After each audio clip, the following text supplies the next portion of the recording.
जिकडे आपला last mini blog me and केला होता तिकडनंच ह्या मिनी ब्लॉगची सुरुवात करते आहे। मस्त सकाळी चुलीजवळ बसून शेकोटी केल्यानंतर इथे मी लाडू खायला घेतला आहे। थंडीचे दिवस म्हटलं की आपली खाण्यापिण्याची जरा मज्जाच होते नाही का। तर आता इथे आजीने लगेच मेथ्यांची खीर देखील बनवायला घेतली आहे। सकाळच्या कामांची गडबड काही विचारायलाच नको। आणि तसं ना मला मेथ्यांची ही खीर म्हणा किंवा आंबील जे काही आहे ते खूप आवडतं आणि मला ना हे सगळं म्हणजे असं वाटतं मुलांनी सुद्धा प्यावं, पण त्यांना ना हे कडू लागतं म्हणून आवडत नाही। त्यानंतर ना इथे हे वडे बनवणं चालू आहे जे की स्पेशली मटणासोबत खूप टेस्टी लागतात खाण्यासाठी। तर तुमच्याकडे सुद्धा हे बनवत असतील तर तुम्ही मला कमेंट करून सांगा की हो तुम्ही सुद्धा बनवतात। इकडे एवढी थंडी आहे ना की खरंच काही केल्या ती थंडी काही जात नाहीये। गुलाबी थंडी नाही, मी तर म्हणेल या थंडीने आम्हाला वेडच लावलं आहे।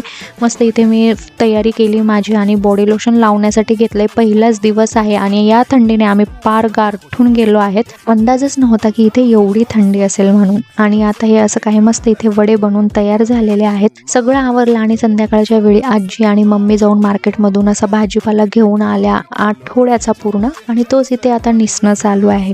चला भेटूया नंतर, बाय बाय।